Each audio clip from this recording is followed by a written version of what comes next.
സിമ്പിളായി ധാന്യങ്ങൾ മുളപ്പിക്കാനുള്ള ഒരു ടെക്നിക്കാണ് ഞാൻ പറഞ്ഞു തരുന്നത്. ഈ രീതിയിൽ ചെയ്ത് കഴിഞ്ഞാൽ നല്ല ഹെൽത്തി ആയിട്ടുള്ള സ്പ്രൗട്ടഡ് നമുക്ക് കിട്ടും.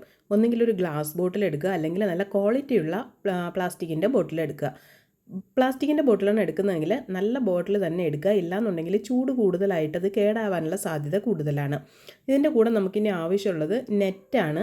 ഇത് നമ്മുടെ ഡ്രസ്സിൻ്റെയൊക്കെ കൂടെ ഡ്രസ്സിലൊക്കെ സ്റ്റിച്ച് ചെയ്ത് വരുന്നതോ അല്ലെങ്കിൽ അതിനേക്കാളും കണ്ണി കുറഞ്ഞ നെറ്റൊക്കെ കിട്ടിക്കഴിഞ്ഞാൽ വളരെ നല്ലതാണ്. അത് വളരെ കുറഞ്ഞ ക്വാണ്ടിറ്റിയിൽ എടുത്താൽ തന്നെ നമുക്ക് ഒരുപാട് സ്പ്രൗട്ട് ഉണ്ടാക്കിയെടുക്കാൻ സാധിക്കും. അപ്പോൾ ഒരു ചെറിയ സ്പൂണാണിത്. അതിൽ ഒരു സ്പൂണ് ഉഴുന്നും ഒരു സ്പൂണ് ചെറുപയറുമാണ് ഞാൻ യൂസ് ചെയ്തിട്ടുള്ളത്.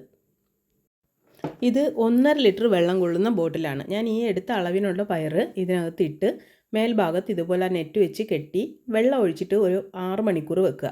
അതിനുശേഷം വെള്ളം ചരിച്ച് കളയാം. നല്ല എളുപ്പമാണ്. വീണ്ടും ഒന്നും കൂടെ കഴുകിയിട്ട് വെക്കുക. ഇതേപോലെ വെള്ളം കെട്ടി നിൽക്കാത്ത രീതിയിൽ ചരിച്ച് വെക്കുക. 2 ദിവസം ആകുമ്പോൾ തന്നെ പകുതി ബോട്ടിലോളം തന്നെ അത് നിറഞ്ഞിട്ടുണ്ടാവും. ഇത് നന്നായിട്ട് അതിൻ്റെ വേര് പോലെയൊക്കെ വന്നിട്ടുണ്ട്. അതുപോലെ ഇനി 3-ാമത്തെ ദിവസം ആകുമ്പോഴത്തേക്ക് ഈ ബോട്ടിൽ ഫുള്ളാവും. വീണ്ടും ഒരു ദിവസം കൂടെ നമുക്ക് വെക്കാൻ പറ്റി കഴിഞ്ഞാൽ ഇലകൾ 2 ഇല വന്നിട്ടുണ്ടാവും. ഏറ്റവും നല്ലത് ഈ 2 ഇല വരുന്ന ഒരു അവസ്ഥയാണ്.